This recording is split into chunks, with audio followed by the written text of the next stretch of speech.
Señor presidente, lo queremos invitar a que veamos a continuación la historia de Modesta Rivas. Yo creo que usted se acuerda de ella porque ella estuvo en un sorteo de viviendas hace poquito acá en Bogotá y resulta que cuando ella oyó su nombre y le dijeron que era una de las grandes beneficiarias de las viviendas gratis, ella soltó el llanto. Es una chocuana de 42 años que fue desplazada por la violencia y hoy está acá en Bogotá con su casa gratis, con su casa propia, feliz, y nosotros pues quisimos entrar en su hogar para conocerlo.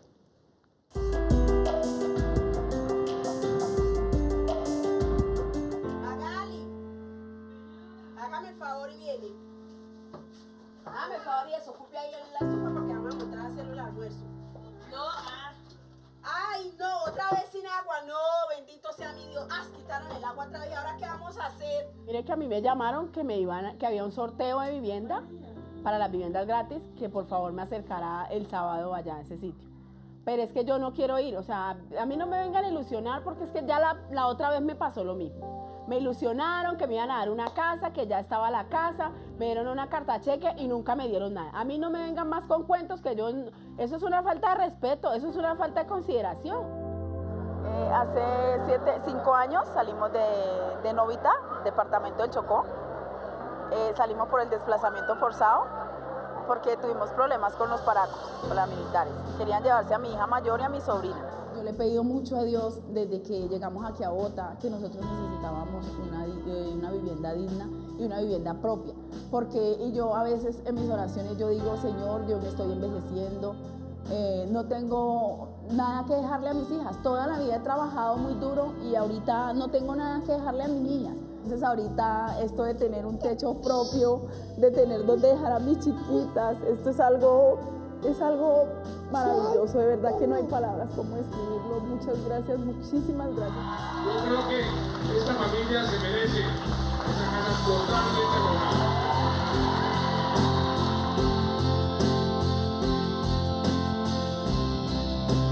Esto es construir paz, porque muchas personas hemos sido víctimas del conflicto. Que a uno le den una vivienda, eso es, mejor dicho, eso es estar uno tranquilo y eso es paz. Gracias, Dios mío, gracias. Mira la sala, mi amor.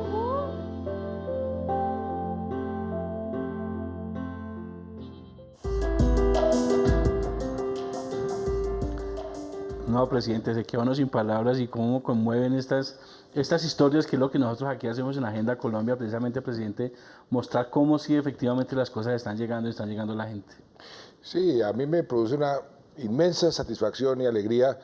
Por ejemplo, me acuerdo perfectamente de Andrea de Modesta, me acuerdo la emoción de ella, sus hijas. Es más, la casa que aparece no está todavía con muebles, pero se ganó una casa amoblada totalmente, porque a veces se dan casas amobladas, los constructores donan los muebles, pero al mismo tiempo me produce una gran tristeza que no podamos dar más casas.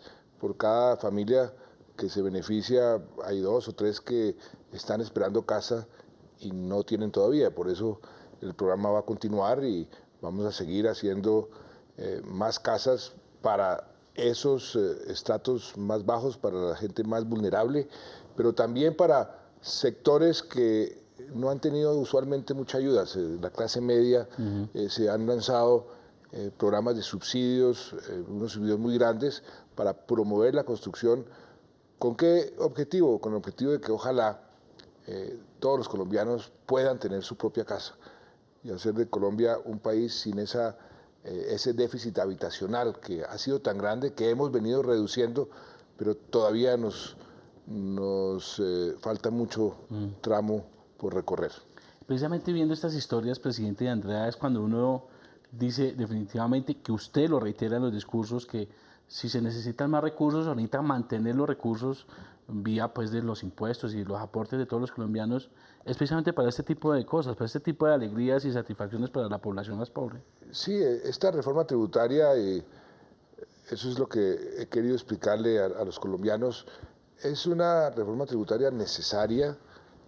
Le estamos pidiendo, o nos estamos pidiendo, porque yo me incluyo dentro de ese sector de la población, que es apenas el 1 por 1000 de la población, que tenemos la capacidad de aportar un poco más de nuestros recursos para que millones de colombianos puedan tener acceso a educación gratuita, a casas gratis, también para financiar seguridad, más policías, también para financiar obras de infraestructura como la que vimos al principio. Entonces, es parte del esfuerzo que tenemos que hacer unos pocos, que tenemos con qué para poder financiar el desarrollo del país y cerrar brechas. Para mí, el objetivo más importante, aparte de la paz, es cerrar brechas, es que este país sea menos desigual, ayudar a los pobres a que salgan de la pobreza. Ese es un objetivo muy importante si queremos ser un país con un desarrollo sostenible en el largo plazo. Con tantas desigualdades, eso no es sostenible. Por eso esta reforma tributaria es progresiva, afecta a unos pocos. Yo sé que pagar impuestos, pues a nadie le gusta pagar impuestos, pero son necesarios y sobre todo en este momento para mantener la inversión social y la inversión pública que afortunadamente hemos podido hacer en estos primeros 4 años. Señor presidente, precisamente usted estuvo explicando los mitos y las realidades de esta reforma tributaria. ¿Nos puede contar algunos, los más significativos? Pues sí, por ejemplo, que esto afecta a la clase media, por Dios. ¿Cómo va a decir uno que la clase media son personas que tienen más de 1.000 o 2.000 millones de pesos de patrimonio? Eso es apenas, los que realmente van a pagar este impuesto son los que tienen más de 2.000 millones, que son apenas 10.000 colombianos, no más, 10.000 colombianos. Esa no es clase media, primer mito. Segundo mito, que esto fue una sorpresa, que cómo fue que sacamos de un cubilete una reforma. No, esto desde hace muchos meses hemos venido diciendo, los impuestos al patrimonio, que ahora queremos que se llama contra la pobreza, y el 4 por mil se tienen que extender durante 4 años más. Eso lo dijimos hace muchos meses y no solamente lo dije yo, lo dijeron los demás candidatos a la presidencia durante la campaña, porque era algo que todo el mundo sabía que era necesario. Otro mito, que esto va a afectar la inversión, pero es que este impuesto ya se está pagando y se ha venido pagando en los últimos 8 años y no ha afectado para nada la inversión, todo lo contrario, la inversión viene creciendo a niveles récord. Entonces, si no ha afectado en el pasado, ¿por qué se va a afectar ahora? Y entre otras cosas es un impuesto que se va a pagar con base en el patrimonio que se tenga el 31 de diciembre de este año, o sea, a final de este mes. La persona que vaya a invertir hacia adelante, el mes entrante, de ahí en adelante no tiene que pagar este impuesto. Entonces ahí no hay ningún desincentivo, todo lo contrario, puede significar que hay un incentivo para la inversión y ojalá sea así porque necesitamos inversión. Y que este impuesto va a afectar las pymes, las pequeñas empresas, tampoco es cierto. Los impuestos están afectando a aquellas empresas que tienen más de 800 millones de pesos de utilidades.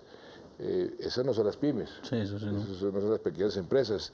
Entonces, eso afecta a cerca de 7.200 empresas y pues son empresas que tienen la capacidad de contribuir un poco más.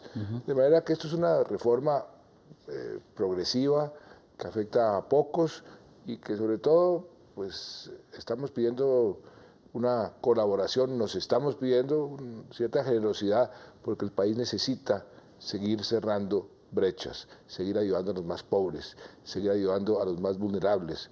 Y nuevamente, eso no afecta, no toca para nada a la clase media. Bueno, presidente, haciendo ese recorrido por lo que ha sucedido en la semana anterior, terminó el Congreso Cafetero y obviamente terminaron agradeciendo mucho todo el apoyo del gobierno, porque hace un año la crisis era muy fuerte, presidente, y tenemos que recordar lo duro que fueron esos momentos para el país.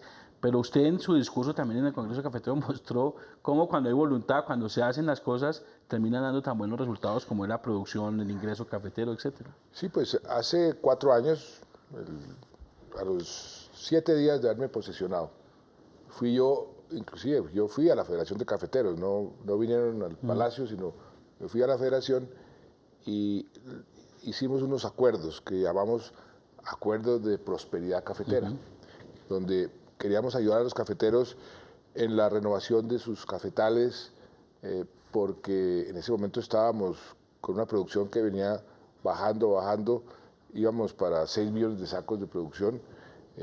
Teníamos un problema muy serio con el invierno, con la ola invernal. La humedad había exacerbado la roya, el efecto de la roya. En fin, estaban los cafeteros en una verdadera crisis. Y ahí les dimos la mano, se han renovado cerca de 300.000 palos de café. Sí. Y eso, afortunadamente, ha tenido un efecto muy positivo en la producción. En lugar de continuar descendiendo, se reversó la tendencia y ya estamos cosechando esos frutos, porque este año vamos a tener una producción por encima de los 12.2 millones de sacos. Esa fue la cifra oficial que dio el gerente de la federación. Y eso coincide con un aumento en el precio internacional, entre otras cosas gracias a una situación de dificultades en la producción de Brasil.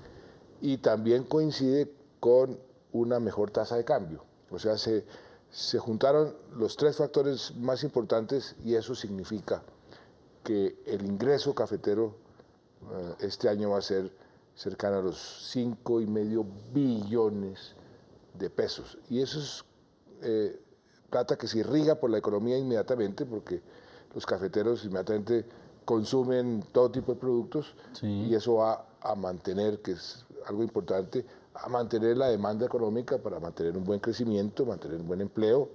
De manera que esto es algo positivo y los cafeteros saben que nunca en su historia, un gobierno les había dado tanto, los había ayudado tanto, porque cuando estuvieron en la crisis a comienzos del año pasado, en 2013, pues acudimos en su ayuda y les dimos la ayuda más grande que han recibido en su historia.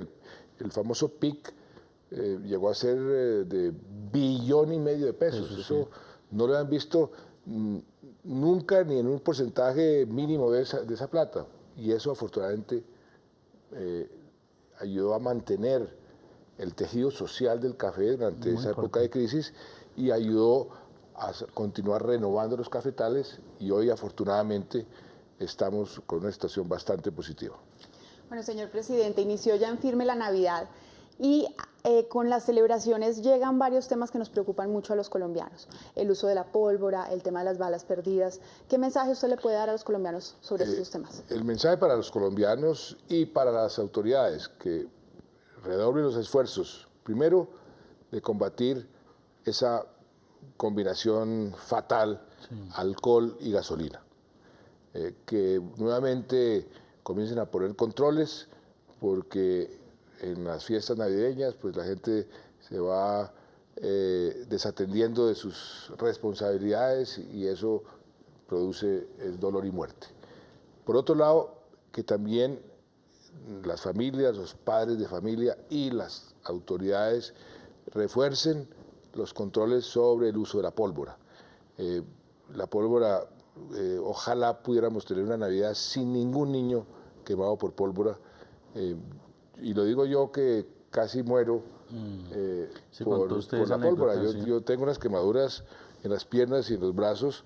Estuve 3 meses a punto de la muerte, o sea, lo digo con conocimiento de causa. Ojo, porque la pólvora, sobre todo la mala utilización de la pólvora, es muy, muy peligroso. Y a veces la gente piensa que eso no es tan peligroso. Sí es peligroso, por eso hay que mantener un gran control. De manera que ahí ojalá podamos tener unas Navidades seguras, pero también seguras en el sentido de no manejar con tragos y de no utilizar pólvora, no dejar que los niños utilicen pólvora en forma irresponsable. Precisamente hace un año, presidente, fue usted que sancionó la ley que extremó los castigos para estas personas que combinan el alcohol y la gasolina.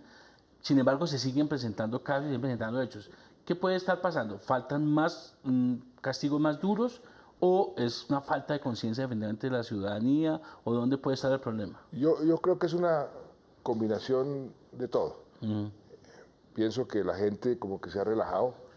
Después de haber expedido la ley, la gente tomó conciencia y Yo me acuerdo, Sí. me contaban que en las comidas, usted va a manejar, entonces no, entonces yo no voy a tomar, que es lo que se debe hacer siempre.